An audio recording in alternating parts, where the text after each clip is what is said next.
Se tem uma coisa que temos que pensar é na ascensão dos dados e na morte da política. O que significa isso? Hoje em dia é muito comum a gente se deparar literalmente com o crescimento dos dados, ou seja, com o crescimento das informações provido por algoritmos dos quais nós mesmos alimentamos. Algoritmos esses que nós alimentamos nas redes sociais, nós alimentamos como entrando em qualquer site de compra ou de venda ou site de busca. De uma forma geral, nós nos tornamos cobaia ou nós viramos seres virtualizados. O que é pior, a gente tem que pensar que além de nos tornarmos cobaia das redes, dos dados, a educação também irá fazer com que os professores se tornem a longo prazo ou a curto prazo também cobaia das redes sociais ou cobaia dos dados. De modo geral, nós temos que observar que a nossa observação com relação à nossa vida em sociedade ela era tida como uma observação que poderia ser feita em praça pública, ou seja, ir em loco e descobrir e perceber quais são as demandas, quais são os problemas que aquele lugar transmite. Hoje isso já não é mais tão necessário. Se pensarmos como que as informações chegam até a gente, ela chega através de dados. Tem uma forma para que isso aconteça em função da tecnologia. Essa forma chama-se Big Data, o famoso Big Data. Por meio do Big Data é possível pensar em uma rastreabilidade dos problemas. Paramos aqui. O que significa dizer que há rastreabilidade dos problemas? Rastrear os problemas, eles são agora rastreados não mais em loco. Os problemas agora começam a ser rastreados a partir do Big Data. Ou seja, o Big Data, ou a Big Data, ou os dados, eles trazem para mim uma margem de problemas. Paramos aqui novamente. Essa margem de problemas, ela já não é mais observada em loco, como eu havia dito. Ela agora começa a ser observada em plataformas digitais. É como se eu estivesse dizendo que o mundo real e o mundo virtual praticamente tornou-se a mesma coisa, de maneira que eu não separo mais o real e o virtual. Só que o virtual ele passa a ser plataforma digital. O real não perde a sua função porque ele passou a ser uma plataforma digital. Esse mesmo modelo de você trazer por meio da informação ou da informação rápida ou por meio informatizado ou para virtualidade está muito próximo daquilo que nós entendemos com Comte do modelo de física social. Só que esse modelo de física social agora ele é mais fácil de ser localizado. Isso não quer dizer que ser mais fácil de ser localizado vai ser mais fácil de se resolver os problemas. O que eu trago aqui até o momento é que passamos por um momento, ou entraremos em um momento depois desse uso excessivo de plataformas digitais. Não é nada contra o uso excessivo de plataformas digitais, muito pelo contrário, é tentar entender as plataformas digitais como um meio de resolver problemas reais. Só que as plataformas digitais não resolvem os problemas reais. Os problemas reais eles continuam acontecendo. A grande diferença é que agora eles são mais acelerados para o acesso aos problemas, que agora passaram a ser virtuais. Uma das questões é que, uma vez que eu tenha acesso, uma vez que eu tenha uso às plataformas digitais, seja por qual for o meio, por meio das redes sociais, por meio de acesso à banda larga, por meio de entrar em qualquer navegador, eu não preciso mais necessariamente ter, digamos que, algo que regule o meu comportamento social. O meu comportamento social, e aqui vale a pena a gente voltar em Foucault, o meu comportamento social, ele passa a ser controlado e vigiado. É a famosa vigilância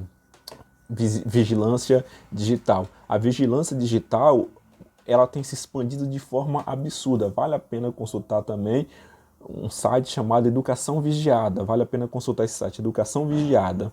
Mas a vigilância, para além dessa vigilância que é feita pelas plataformas em função dos benefícios que as próprias plataformas traz para o Big Data ou para esse processo de busca de dados, de busca de informação a partir daquilo que nós mesmos preenchemos, ele faz com que a vigilância deixe de ser sistematizada e passa a ser oferecida pela vigilância que nós mesmos fazemos a partir do nosso perfil social ou daquilo que nós colocamos lá nas nossas redes sociais. Qual é o nosso perfil na rede social? É justamente esse perfil que não tem mais necessariamente uma instituição que o vigie. Eu mesmo passo a vigiar o perfil dos meus próximos, de maneira que eu tenho controle, eu alimento o perfil dele, seja de forma positiva ou negativa, por meio de diálogos, por meio de conversa, e ao mesmo tempo ele alimenta o meu perfil, e é essa alimentação, por meio de imagem, por meio de foto, por meio de viagens, é essa alimentação que faz com que os nossos dados sejam de forma direta inseridos nas plataformas digitais. É uma vigilância de indivíduo para indivíduo. Aí você percebe que já não tem mais uma grande instituição que consiga ter controle sobre os indivíduos, mas a vigilância é feita de indivíduo para indivíduo e de uma forma direta, os dois, um vigiando o outro, digamos assim, consegue alimentar essa grande plataforma de vigilância. Qual é a consequência disso? Nós criamos laboratórios reais, só que dessa vez virtualizados. Nós nos preocupamos muito mais com experimentos reais do que na nossa possibilidade de participar desses experimentos. É como se eu estivesse dizendo que a gente o tempo inteiro está inserido em experimentos sociais, só que agora virtualizados, sem saber que faço parte do experimento. Sabe aquelas experiências que a gente faz, ou que são oferecidas experiências em que a gente tem que tomar uma medicação para ver se a medicação funciona? Já ouviu falar sobre isso? Para ver se a medicação vai dar certo? Só que agora a gente não está tomando medicação, a gente está entrando o tempo inteiro em experiências virtuais, sem se dar conta delas, para perceber qual que é o nosso comportamento e a partir desse nosso comportamento ter um controle sobre aquilo que nós somos. As ciências sociais, nesse caso, em rede, recria a sociedade, só que dessa vez baseado em dados. É como se eu estivesse repensando a sociedade, só que baseado em dados. Volta a colocar nosso problema. O fato de ter ciências sociais baseadas em dados não quer dizer que os dados estejam preocupados com a realidade, porque os dados é apenas para alimentar as plataformas que estão interessadas nos dados que eu coloco ali, nas informações que eu coloco ali.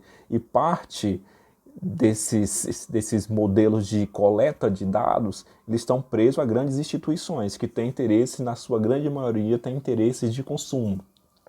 Temos aqui algum problema. Nós, no atual momento, e aqui eu começo a falar da educação, que é o que me preocupa, no atual momento nós transformamos os celulares em acesso virtual a serviços reais. Agora, no governo de São Paulo, os alunos terão acesso à educação por meio do celular. Não é nenhum problema quanto a isso. É extremamente necessário, é emergente, é fundamental, é inteligente. Só que o cuidado que devemos ter, qual é a segurança dos nossos dados com relação ao acesso à internet, mesmo que seja por uma plataforma de educação? Qual é a segurança que os alunos têm de que os seus dados não serão utilizados para outros benefícios? Nesse caso, o benefício não será utilizado para o mercado, para propaganda e para consumo. O problema é que talvez surja que os dados ali colocados, as informações ali colocadas, a depender da atividade, se a gente não tiver controle sobre isso, talvez eles sejam transformados para benefícios de políticas, ou de propostas políticas, ou de propagandas políticas, de acordo com o perfil de cada aluno, porque cada aluno vai entrar na sua plataforma, vai colocar ali seu perfil, vai fazer as suas atividades, vai colocar o seu pensamento de alguma forma, de uma forma ou de outra, e esse pensamento ele pode ser propagado como um perfil social. E aí eu posso oferecer propostas políticas ou oferecer propagandas políticas de acordo com o perfil do aluno, que agora o mundo virtual entrou também para o Estado. Existem os defensores que dizem que seria muito mais fácil, os defensores liberais que dizem que seria muito mais fácil se nós tivéssemos uma política virtualizada.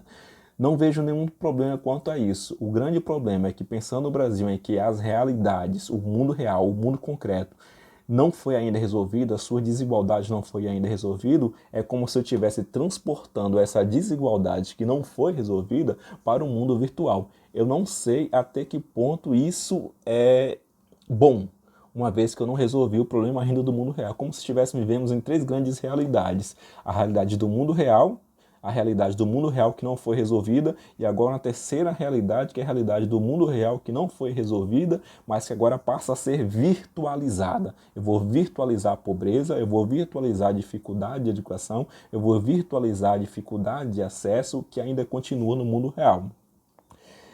Isso faz com que eu tente de uma forma ou de outra tentar achar meio de perceber se há ainda uma permanência do real, ou se entramos de uma vez por todas na virtualidade do mundo. E mesmo estando nessa virtualidade, eu não consigo perceber nessa virtualidade uma possibilidade de resolução das grandes questões que são concretas no mundo real. É muito comum e já existe, não no Brasil, mas logo chega, na verdade não tem esse nome, mas está começando a surgir com esse nome, que são os famosos aplicativos de pobreza. Geralmente a grande preocupação, quando eu penso hoje com o coronavírus e assim por diante, o que as pessoas estão mais preocupadas é se terá banda larga para ter acesso aos serviços prestados pelo Estado. Essa é a primeira preocupação. Vai ter banda larga? Vai ter internet para todo mundo? O fato de ter banda larga e ter internet não quer dizer que você terá acesso ao serviço, só quer dizer que você terá acesso por meio da informação ao serviço. O serviço concreto a gente ainda consegue perceber que há uma certa dificuldade que ele se realize. A pobreza, nesse caso, transformou-se em um programa de informação que pode ser combatido com ferramentas informacionais e aí que geram diversas formas de vigilância. O que eu estou dizendo é o seguinte: nós temos muitos aplicativos que dão acesso aos serviços, só que esses serviços agora, para que você tenha acesso a ele, você precisa virtualizar sua perspectiva de serviço. Transformamos os serviços em ferramentas de informação. Nós precisaremos ver se de fato eu terei acesso ao serviço, já que o serviço ficou mais fácil, ficou literalmente na palma da minha mão. Isso é algo para se pensar nessa quantidade de aplicativos que estão surgindo para facilitar o acesso do cidadão aos serviços. Acesso do cidadão aos serviços por meio das plataformas digitais.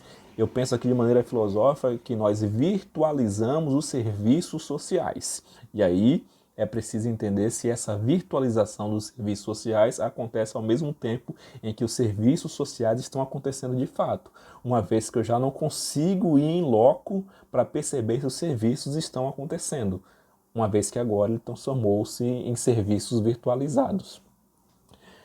Nós temos aqui um problema, uma questão para ser respondida. Qual que é o custo de informatizar a pobreza?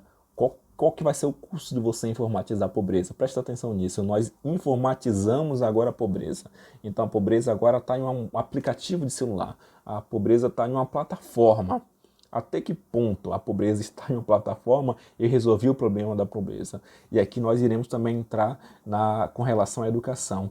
Qual que serão de fato qual que vai ser o custo de você informatizar a educação? Não diga que educação é EAD, porque tem lá a sua efetividade, a depender de quem oferece, tem lá a sua efetividade.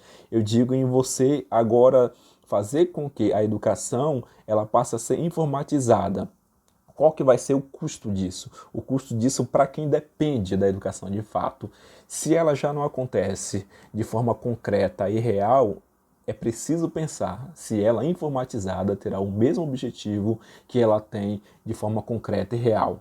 Informatizada que eu digo, por meio dos diversos aplicativos que permitem o acesso à educação. De fato, essa educação virtualizada é educação, e a questão que fica como pano de fundo, o que significa educação nesse meio? A gente está formando o cidadão, a gente está formando para o mundo do trabalho, a gente está formando para o ensino superior. Se for cidadão, que cidadão que é? É o cidadão virtual, aquele que não conhece a República, que quando for ao público não conhecerá aquele ambiente?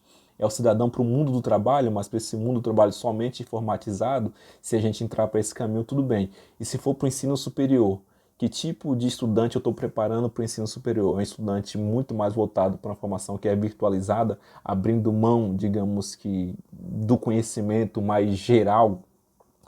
Temos aqui uma questão que é muito simples e preocupante agora com a virtualização do conhecimento, que é a mineração de dados. A grande preocupação com relação aos jovens e às crianças que irão entrar nas plataformas digitais é saber que as plataformas digitais, de uma forma ou de outra, vai fazer uma mineração de dados.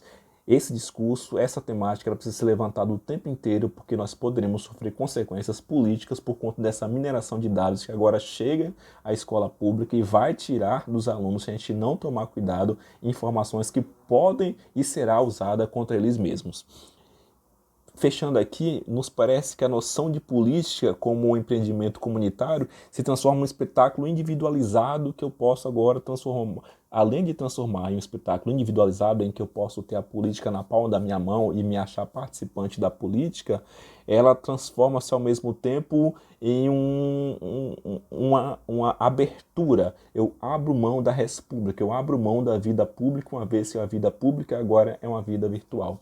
E no virtual, na internet, é tudo profundo.